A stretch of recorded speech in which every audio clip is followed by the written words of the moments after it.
Boa noite, pessoal. Sejam todos bem-vindos a mais uma aula de física. Hoje nós veremos sobre as formas de propagação do calor, tá? É uma aula mais teórica, mas hoje a gente vai ver apenas uma única expressão e ela vai tratar sobre o fluxo de calor, tá? Eu já falei em aulas anteriores e o tema fluxo, ele tende a ser uma questão da nossa prova, tá? Eu falei em 4 tipos de fluxo, né? Eu falei no fluxo térmico, o fluxo hídrico, que é a nossa vazão, né, que é muito comum nas provas de matemática, né, o fluxo magnético e, por fim, o fluxo elétrico. Tá? Então, eu colocaria nessa ordem de importância nas provas. Né? A vazão, fluxo térmico, fluxo magnético e o fluxo elétrico, com a chance muito pequena de cair em prova, e se cair, é para o pessoal errar mesmo, tá certo? Então, o que vale para a gente é exatamente se dedicar energia nos outros três. Então, na aula anterior, que foi uma aula de introdução à termometria, nós vimos os conceitos de temperatura, de calor, né, de equilíbrio, né, de trocas de calor, certo? Entre os dois corpos de temperaturas diferentes. Então, partindo deste princípio, vamos definir o conceito calor. Né? Aula passada eu falei que calor é uma energia em trânsito, é uma energia que ela flui de um corpo de temperatura mais elevada, lembrando que temperatura ela mede o grau de agitação das moléculas de um corpo. Então, quando você fornece calor, essa energia ela vai ser absorvida pelas moléculas e essa energia ela vai se transformar em energia cinética, né? Em energia de movimento, energia de vibração, e essa vibração vai ter como consequência a elevação da temperatura do sistema. Certo? Por que eu falo isso? Porque existe um capítulo chamado Transformações Gasosas, né, que a gente vai trabalhar em transformações isotérmicas, adiabáticas, isovolumétricas, né, onde a gente vai ter que analisar estas variações, onde nós teremos pressão, volume e temperatura. Além do mais, o número de moléculas, né, também. Então, lá quer dizer, ó, energia térmica em trânsito de um corpo para o outro. Porque se é em trânsito, ela tem que ter um ponto de partida e um ponto de chegada.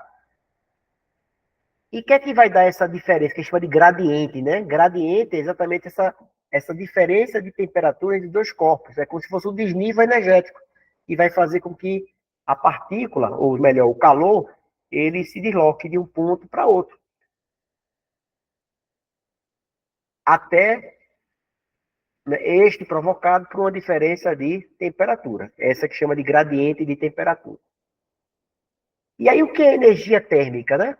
Então, a energia térmica é exatamente a soma das energias de agitação das suas moléculas. Veja, que calor é uma energia térmica em movimento. Né? Então, se a gente sabe que calor é energia térmica em movimento, a gente vai saber o que é a energia térmica. E essa energia térmica, que é a soma das agitações das moléculas, ela depende de quem? Da temperatura do corpo e depende também do número de partículas existentes. Então, se eu comparar isso com um tablete de chocolate, né, e fragmentar esse chocolate, essa barra, em pedaços, né, então o número de partículas, né, do lado direito, ela vai ser menor do que do lado esquerdo, tá certo? A energia é o somatório da energia, da agitação de todas as moléculas do corpo, no caso, então referemos. E aí, como é que a energia, o calor, né? Essa energia térmica em trânsito, conhecida como calor, ela pode se propagar. Aí eu tenho 3 formas. Tá? A primeira é através da condução. Aí eu já digo para você, a condução térmica é característica dos sólidos. Por quê? Porque no sólido as moléculas estão muito próximas. A força de atração, né, ela é muito grande. Então, como a molécula está próxima à outra, quando começa a vibrar, como ela está próxima à outra, né, ela vai passar o calor de molécula a molécula. A energia, a partícula fica e a energia ela é transmitida. O segundo processo, o segundo processo é a convecção. É o que mais cai em prova, é o processo da convecção. Por quê? A convecção ela ocorre, é característica dos fluidos. Então, da mesma forma que a condução é característica dos sólidos, a convecção é característica dos fluidos. E quando se fala em fluido, nós temos os líquidos e os gases. Então, o que acontece? No caso da convecção, a energia é transmitida, mas as moléculas, as partículas, também são arrastadas. É que chegou alguém aqui, liberar a entrada. Não caiu. Certo? Então, da mesma forma que a condução é característica do sólido, a convecção é característica dos fluidos. Ou seja, transmissão de energia com arrastamento de matéria. Já a radiação, o terceiro tópico, hoje eu estou sem pranchetinha, tá? Então, se por acaso a letra ficar mais feia do que ela é porque realmente eu estou usando o mouse aqui. Então, o que acontece? A radiação é característica das ondas eletromagnéticas. Ou seja, ela não precisa de um meio para se propagar. Lembra quando ele fala em ondas? Eu tenho ondas mecânicas e ondas eletromagnéticas. As ondas mecânicas, elas precisam de um meio para se propagar. Então, por exemplo, o nosso som, ele é emitido porque nossas pregas vocais, elas estão envolvidas por um fluido, um gás. E na hora que as pregas elas vibram, ela emite seu timbre de energia, né, o seu timbre de voz, né, e aí você termina emitindo sons. Se você, por acaso, fizer aquela experiência de né, inalar o gás, né, aquele gás hélio, sua voz ela vai se alterar. Por que ela vai alterar? Porque o fluido onde as nossas cordas vocais estão inseridas, ela altera. Né? Então, as ondas mecânicas, elas dependem do meio que elas se encontram. Já as ondas eletromagnéticas, não. Né? Ela não precisa de um meio para se propagar. Né? Então, eu tenho aí, nesse mesmo exemplo aqui, ó, eu tenho a propagação através da condução, que a gente nota pelo cabo, né? Pelo cabo da panela. Quem nunca aqui foi fritar um ovo, esqueceu a colher lá, e quando volta e pega na colher, a extremidade da colher, se ela não for de emborrachada, logicamente, ela vai estar quente. Né? Então, só para quem chegou agora, quando fala em propagação do calor, nós temos três tipos particulares. Nós temos a condução térmica, que é característica do sólido. Nós temos a convecção, que é característica dos fluidos. E a radiação é característica das ondas eletromagnéticas. Então, por exemplo, na hora que você desliga um forno, mesmo com o forno desligado, você sente a energia, né, sendo emitida pelo forno. Mesmo sem uma fonte originária, ela vai emitindo uma onda de calor. Certo? Então, essa onda ela chega até você, então você sabe do perigo, né, que está sendo, ainda tem uma fonte de calor existente ali. Certo? E aí vai precisar fazer isso em prática, né? Deixa eu só voltar para cá para poder passar para frente.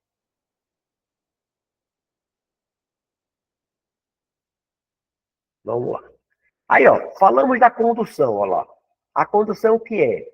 A condução é a transmissão do calor sem o arrastamento de matéria, ou seja, a matéria fica e devido à vibração entre as moléculas, ela vai transmitindo molécula, partícula a partícula, através de um meio, certo? Por que eu falo que é característica dos sólidos? Porque no estado sólido, tá? Existe em química. Acho que é porque o microfone estava distante, tá certo? Então, pessoal, vou segurar aqui um pouquinho para melhorar. O que acontece? No estado sólido, em química, você estuda estados de agregação da matéria. Então, no estado sólido, a força, né, do famoso cristalino, né, essa força de atração entre as moléculas, ela é muito forte. Então, se essa força é muito forte, as moléculas não conseguem se afastar, fugir uma da outra. Né? Claro que quando você aquece, existe a dilatação térmica. É como se tivesse uma molinha e ela consegue estender, tá certo? Mas não fugir completamente, né? Então, o que acontece? A minha energia, ela é transmitida molécula a molécula, partícula a partícula, por conta da sua grande dificuldade de movimentação, certo? Claro que quanto mais distante do foco, menor é a nossa temperatura, certo? Já aí no caso da condução, ó, acontece principalmente nos sólidos, porque a ligação entre as partículas é mais forte, estão mais perto umas das outras, colidem mais facilmente e a energia é transferida ao longo do material.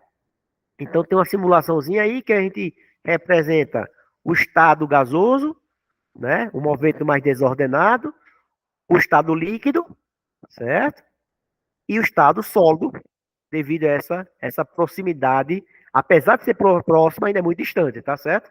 Porque a gente vê a parte dos vazios, certo?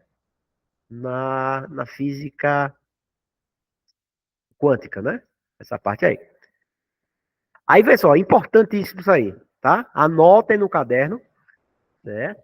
Porque quando a gente fala em fluxo, é a questão aí que trabalha com a parte de fluxo térmico. Então, pessoal, então esse francês aí, Jean-Baptiste Fourier, por isso que é chamado de Lei de Fourier, né? Ele conseguiu determinar uma expressão que vai avaliar, né, aquelas questões que tem, só, olha, questões típicas de Enem, de radiação em uma certa área, tá certo? Então você vai terminar usando essa expressão aí. Então ele consegue verificar o quê? Ele consegue verificar que a energia, o calor que atravessa uma certa superfície, quando a gente fala superfície, a primeira coisa que vem na nossa cabeça é a área, e para que aconteça esse fluxo de calor, essa energia em trânsito tem que ter uma temperatura 2 superior à temperatura 1, porque a gente já aprendeu que para existir fluxo de calor, ou energia térmica em trânsito, tem que ter o quê? 2 pontos de temperaturas diferentes. Se a temperatura de A for igual à temperatura de B, eu tenho um equilíbrio térmico, não faz mais sentido ter o escoamento de temperatura. Então, veja, no cara que eu trabalho, que nosso fluxo nada mais do que é o calor que atravessa uma certa área em função do tempo. É uma potência, né? Então, potência térmica é o calor sobre o tempo. Lembrando, pessoal, que olha a questão da prova. Ó. Este calor aqui, ó, que está aqui em cima, bonitinho, tá certo?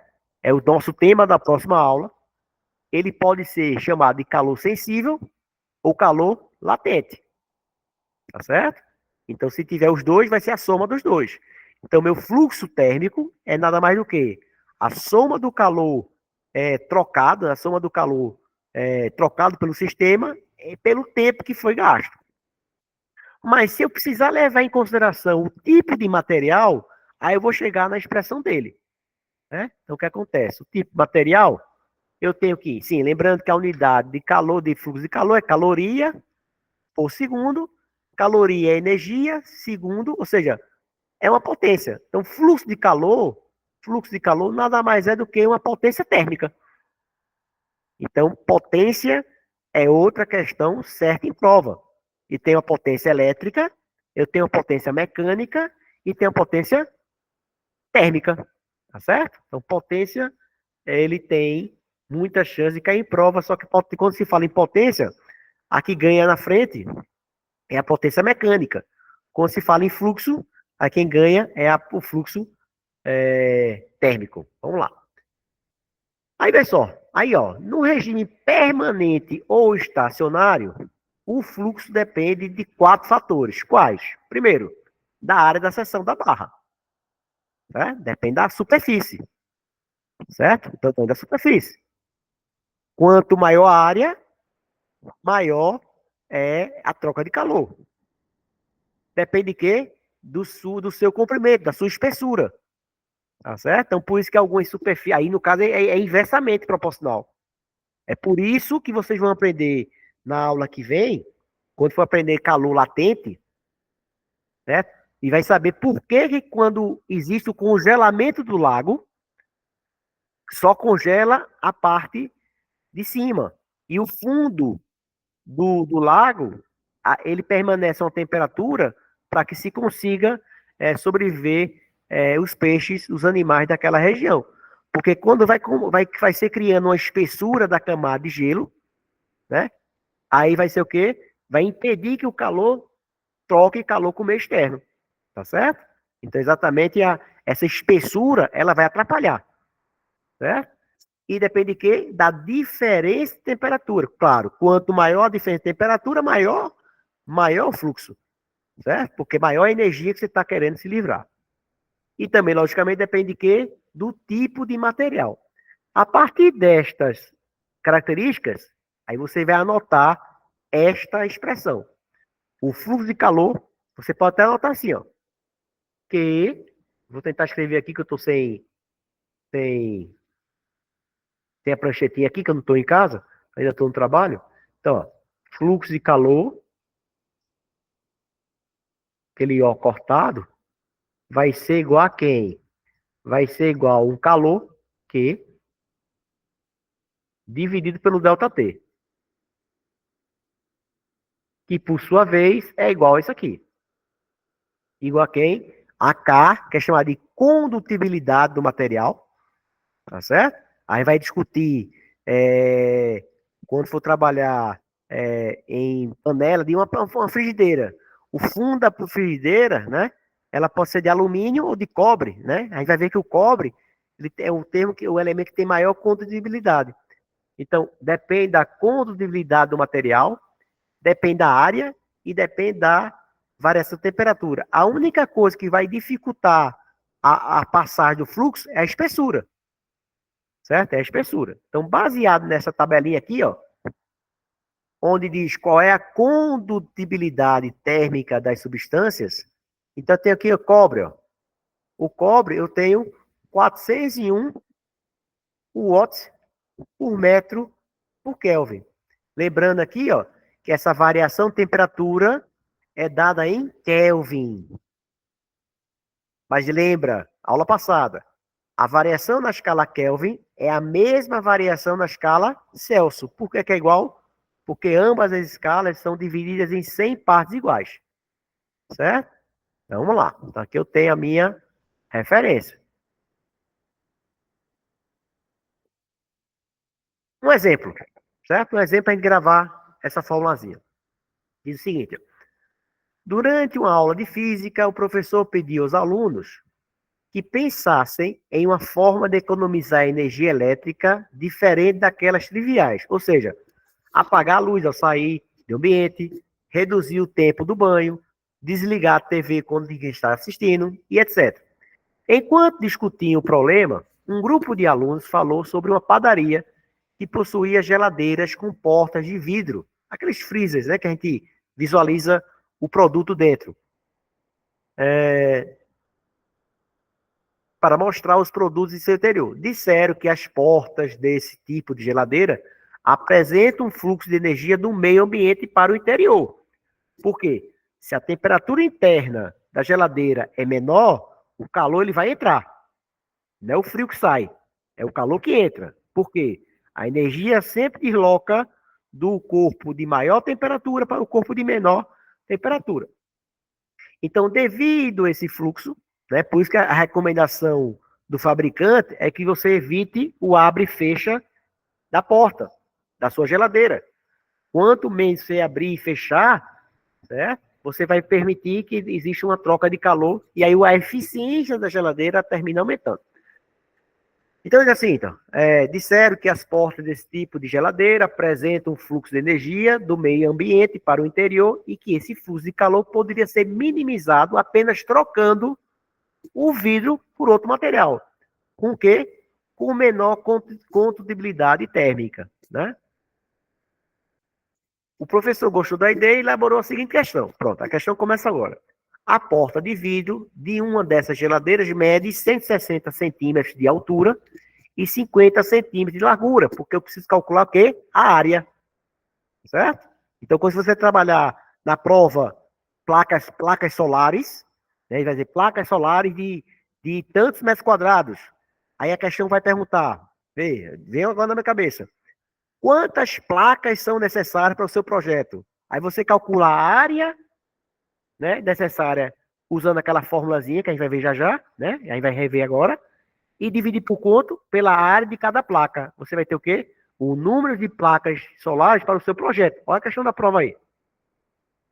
O coeficiente de condutibilidade térmica do vidro é igual a 2 vezes 10 a menos 3 calorias por segundo por centímetro grau Celsius. Assim, se o interior da geladeira deve ter uma temperatura estável em 5 graus, num dia muito quente, quando a temperatura externa estiver a 30, qual será o fluxo de calor?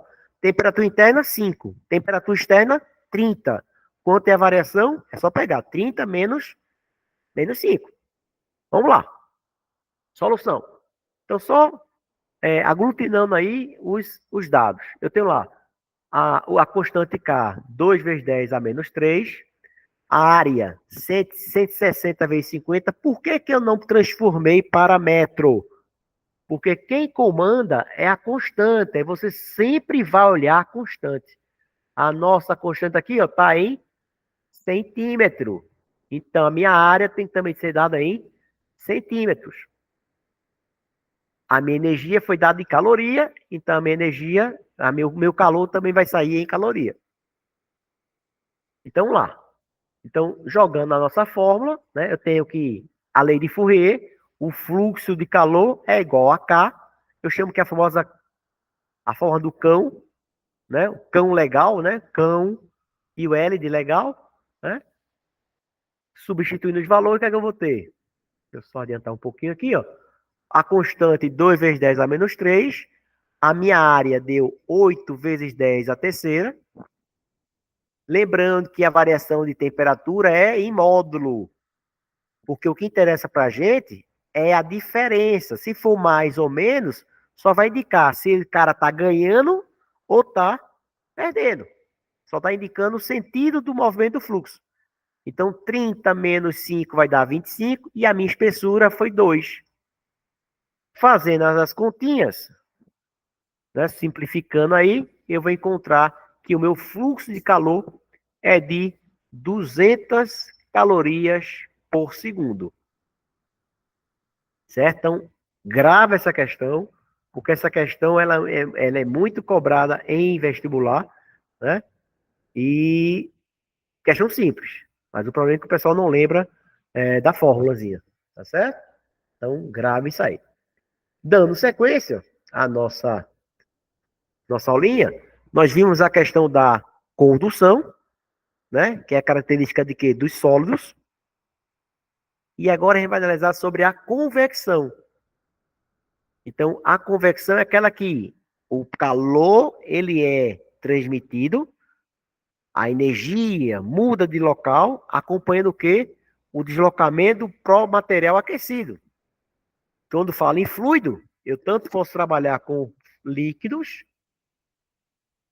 com líquidos, ou com gases, tá certo? Então, essa questão a famosa circulação cruzada, né? Dos apartamentos, das nossas casas, ela precisa de quê? De 2 pontos de temperatura diferentes para poder acontecer o fluxo de vento. Você vai ver a definição de brisa marítima e brisa terrestre. Um assunto muito cobrado em prova. A movimentação das marés, né? Que existe por conta da diferença de temperaturas no oceano. Quando a moça a mulher do templo lá chega na televisão, diz que tem uma, uma massa fria se aproximando, né? Esse deslocamento da massa, ela decorre de quê? Aí lá, geralmente, além da temperatura, se analisa a pressão. Ele fala, ó, um local de alta pressão para um local de baixa pressão. Vocês vão entender hoje, da forma, sem ser decoreba, por que que durante o dia existe a movimentação do vento e durante a noite a movimentação é no sentido contrário, tá certo? Então, aguenta um pouquinho que aí vai chegar lá. Então, o que é que eu tenho aí? Então, da mesma forma que na condução é característica do estado sólido, a convecção é característica do estado fluido, líquido ou gás ou vapor, né? São as duas formas que acontece. E ela não acontece no sólido e no vácuo. Por quê? Porque no sólido, as moléculas estão muito próximas. A força de interação é muito grande. E no vácuo não tem, né? Não tem como você dominar isso aí.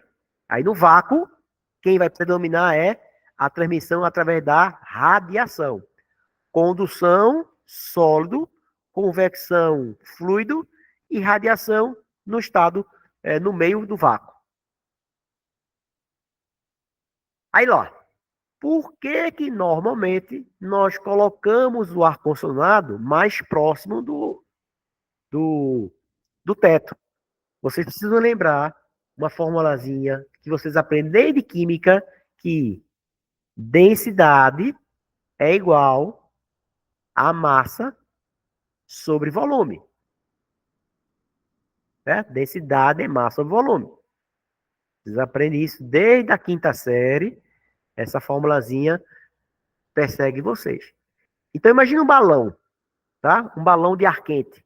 Na hora que você esquenta o gás, o que acontece com o gás?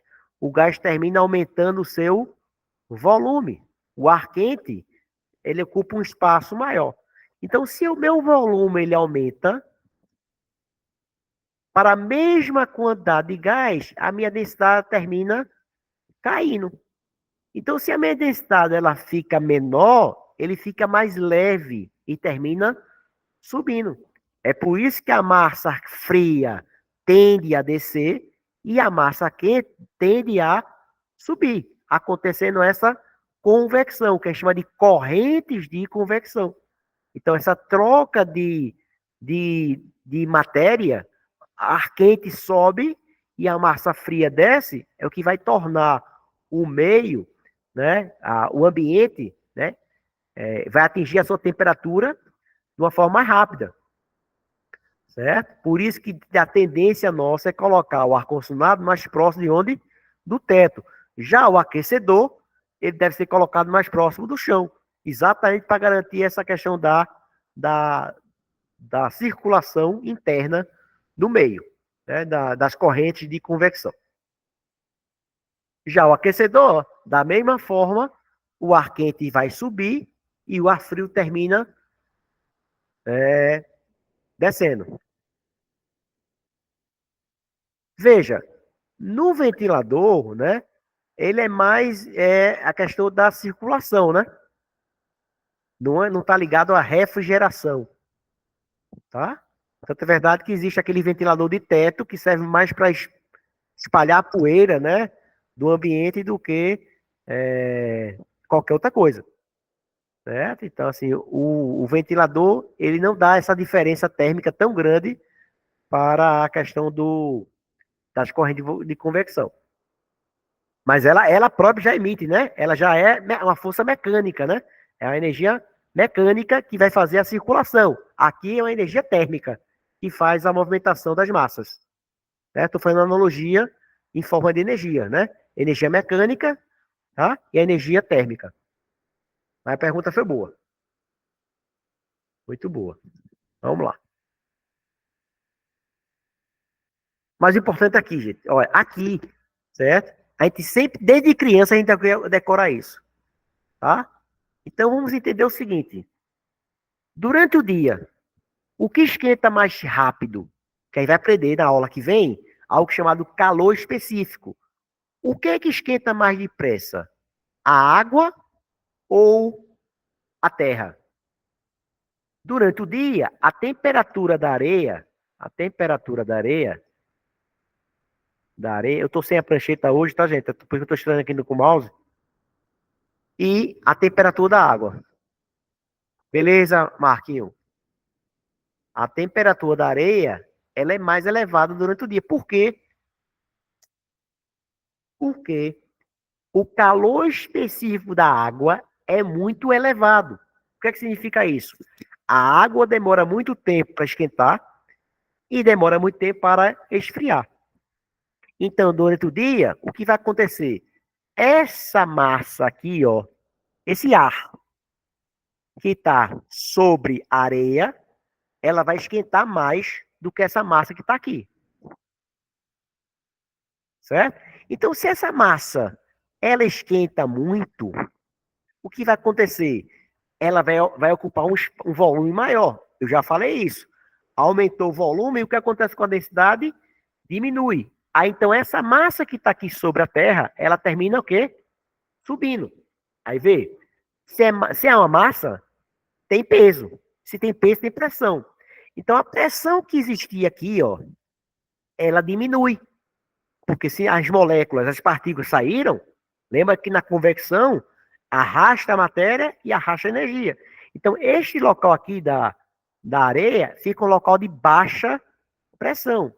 Então, essa massa que está aqui, ó, sobre a água mais fria, ela vai ocupar esse espaço. Vou repetir, tá? Então, ó, na hora que essa massa aqui de ar quente, ele expande, o que acontece com a densidade dessa massa? Ela diminui. Se ela diminui, ela fica mais leve e termina subindo. Na hora que ela sobe, essa área aqui da praia, ela fica um local de baixa pressão. Então, aquela água, aquele vapor, aquele gás, né, aquela massa de ar frio que está sobre o oceano, ele vai sair do local de maior pressão para um local de menor pressão. Veja que tudo na física tem que sair do maior para o menor. Né? Então é por isso que durante o dia eu tenho a brisa que vai do mar para a terra. Certo? Já durante a noite. Eita, eu esqueci de colocar o slide da noite. Mas a noite é o processo ao contrário. Né? O que a água esquenta mais devagar durante a noite, durante o dia, à noite a água, a temperatura é mais elevada. Então o processo seria da forma inversa. Então durante o dia eu teria brisa do mar para a terra e durante a noite o sentido contrário, da terra para o mar. Marquinho, tudo é baseado em quê? Em diferença de pressão. Tá certo? Por que que a água à noite ela é mais elevada do que a areia? Por conta do calor específico da água. Certo? A água ela demora muito para esquentar, mas ela demora muito para esfriar. Tá certo? Eu não estou falando de um copo d'água, um café. Imagina uma piscina.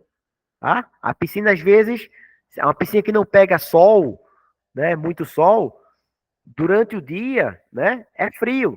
A piscina só vai ficar na temperatura agradável depois das 2 da tarde. Né? E quando é 5 horas, 6 horas da noite, às vezes, né? O sol já foi embora e a piscina tá morninha. Quente jamais, mas estaria morna, né? No caso aí. Outro exemplo típico, né? Para se colocar como exemplo da convecção, é o nosso congelador, né? Da nossa geladeira. Que as geladeiras antigas, lembra que nós temos nova tecnologia.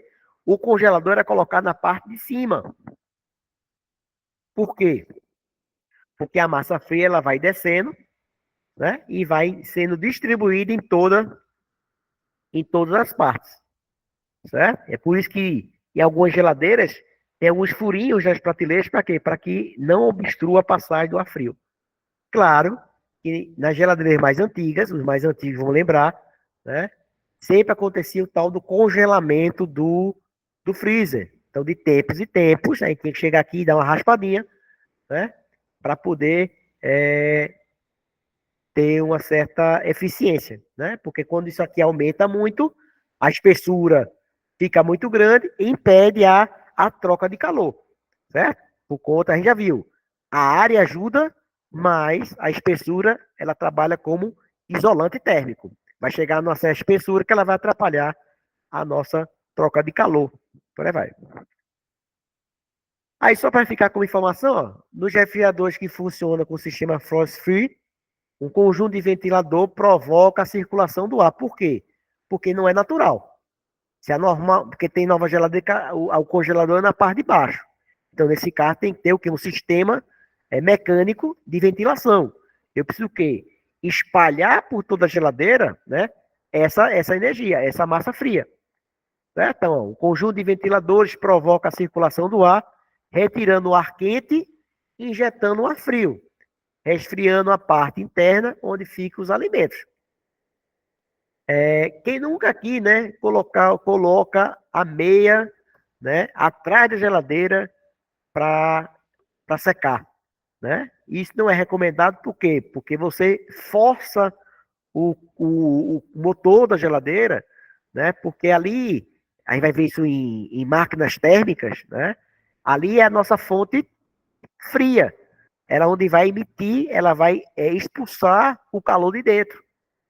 Certo? Então, se você coloca alguma coisa fria ali, vai abaixar a temperatura, então para ela roubar o calor de dentro, né, para ter essa desnível, ele vai ter que forçar mais o motor.